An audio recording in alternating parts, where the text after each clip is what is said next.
Hi guys! Welcome back to my channel. It's me, Bless. Once again, for today's video, ay kukuha tayo ng lemongrass. Ayun, yung lemongrass. Kasi, mayroon akong, para lang, feeling ko na mayroon akong UTI. So, napag-alaman ko na ang lemongrass pala ay magaling sa UTI. So, sasamahan ko na lang siya ng ginger at gagawin ko siyang tea. Okay?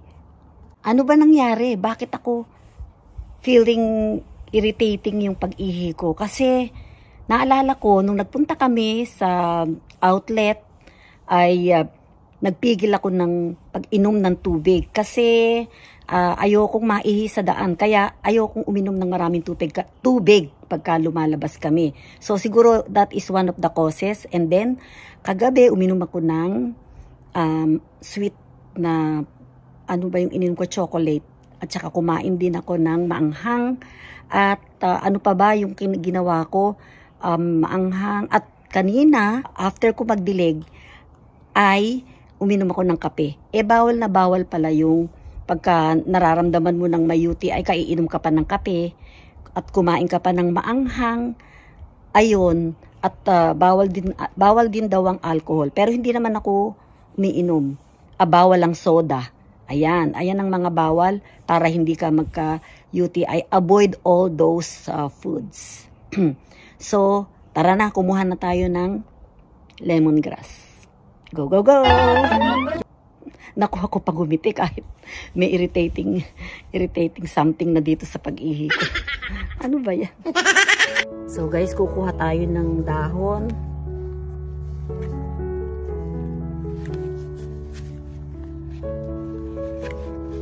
First time ko lang itong gagawin. So, mag-ingat lang daw sa dito sa kasi matalim yung dahon. Parang mag-ingat na mahiwa ng dahon. So, hindi ko nakukunin yung stem. Dahon na lang ang kukunin ko. Ewan ko, try ko din pala. Try ko kumuha ng stem.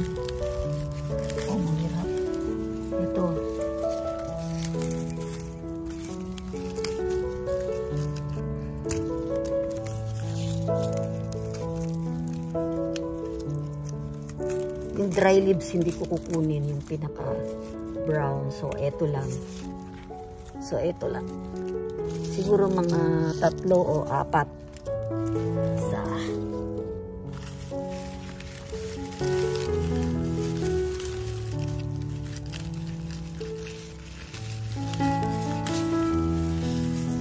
Mabango. Mabango siya, guys, mabango.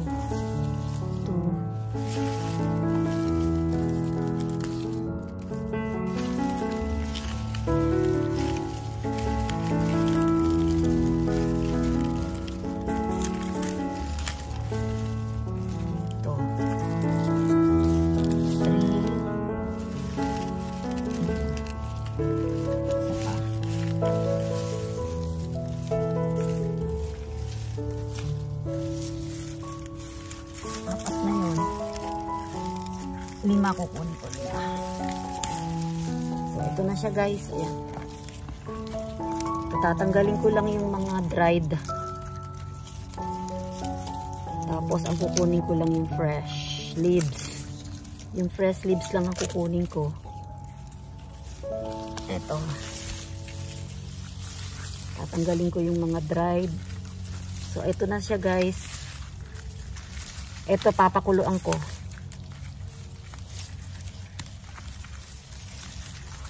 Yan. Masama ang mukha ko kasi ang sakit. Masakit. Mahirap ang may dinaramdam. So, yan na lang muna, guys. Bye for now. Ayan yung nakuha ko.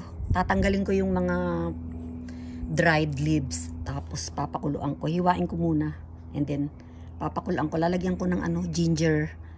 Mas makakatulong yun. Tapos iinumin ko 1 araw lang, once a day lang. So, eto na nga, guys, ayan na.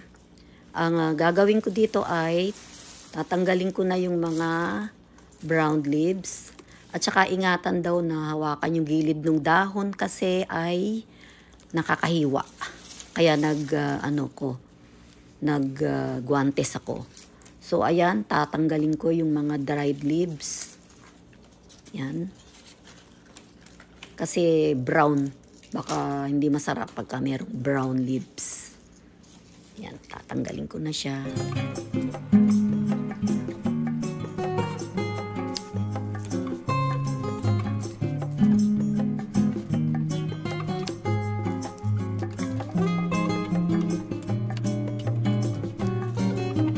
So, ayan guys, nagguantes ako para hindi ako mahiwa. Yung gilid lang naman daw ang nakakahiwa. Yan, yung gilid na yan. Ayan, tatanggalin ko yung pinaka malapit sa ugat. Sus, ang purol naman ng kutsilyo ko.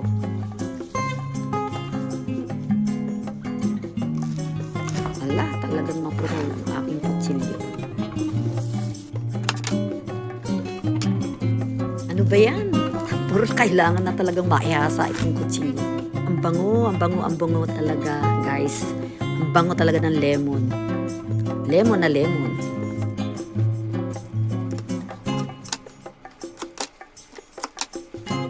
Okay, tanggalin na natin yung mga stems.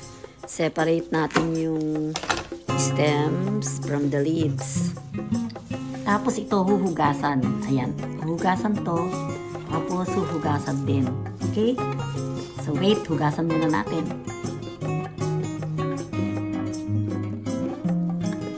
Ayan, nahugasan ko na to sa gripo.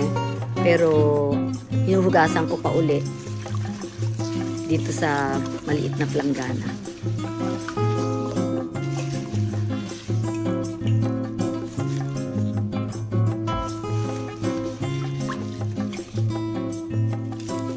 Tapos, ganito gagawin ko doon sa dahon. Ifo-fold ko siya and then tatalian ko. Hindi ko nga alam kung paano ba ito. Ayan, ganyan ang nakikita ko sa iba. Pero paano ko ito ibubuhol? Kailangan ko bang kumuha another piece of dahon para maibuhol ko?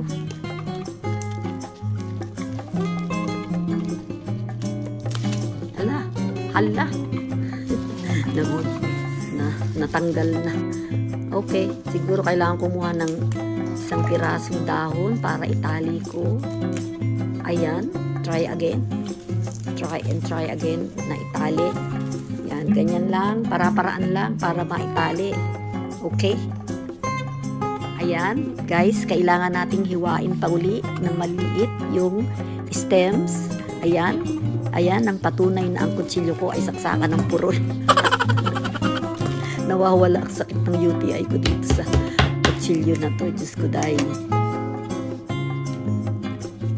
Ito na yung ginger. Kuha tayo ng kapraso lang. Babalatan ko and then hihiwain ko siya ng saktong laki lang.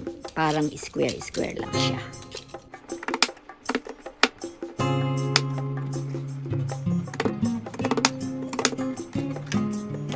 Ilagay na natin yung ginger sa small pot. Yan. Tapos yung mga stems na hiniwa. Lemongrass stems. Lagay na sa small pot. Pagsamahin. Amuyin. Ang bango kasi. Ilagay na yung dahon. Yan. See? Lagyan ng 3 cups na tubig. 1, 2,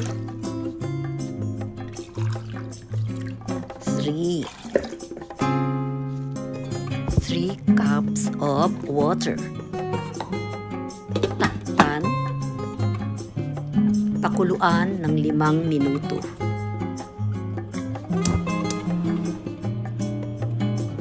Ayan, kumukulo na siya. Malapit na siyang luto. Okay guys, palalamigin lang muna natin siya dyan at isasalin ko na siya sa cup. So, iinom lang muna ako ng 1 cup ngayon and then kung meron pang isang sobra bukas, another cup. Okay guys, ayan na siya. Pero mainit pa eh. Hindi pa natin siya pwedeng isalin. Ang bango. Pero nangingibabaw pa rin yung amoy ng ginger. Tinalo yung ano. Pero amoy pa rin yung lemon. So, lemon ginger flavor. Antayin lang natin siyang lumamig. Guys, tara na. Malamig na.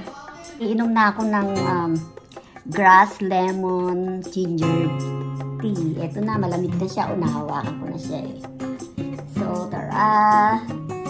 Magsasalin na ako. Here. Siya. So, let's salin.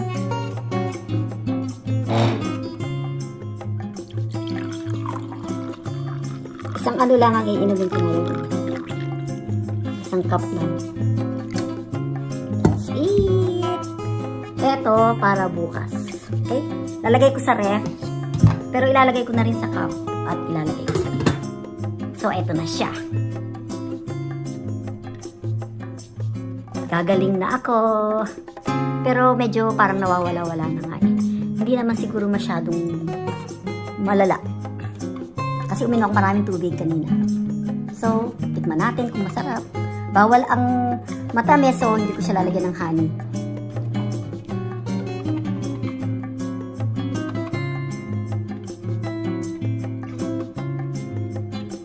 Okay. Medyo lasang salabat na may lasang lemongrass.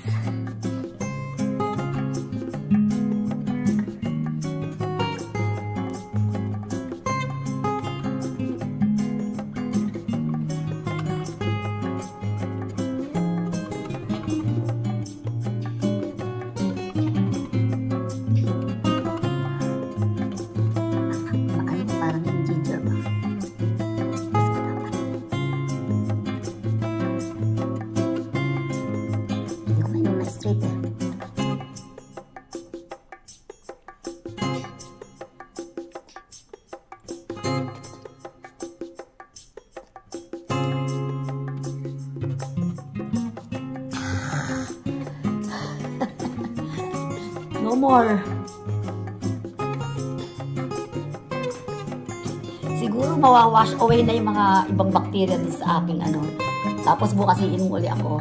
Okay, that's it. Thank you so much guys for watching. Sana meron kayong napulot na natutunan na ang lemongrass pala at saka ang ginger pag pinagsama mo at gagawin mong tea ay nakakatulong maibsan ang UTI natin. So, bye for now guys. Naiihi na yata ako. Bye. Thank you for watching. See you again next time. Please subscribe, like, and share. I love you all subscribers.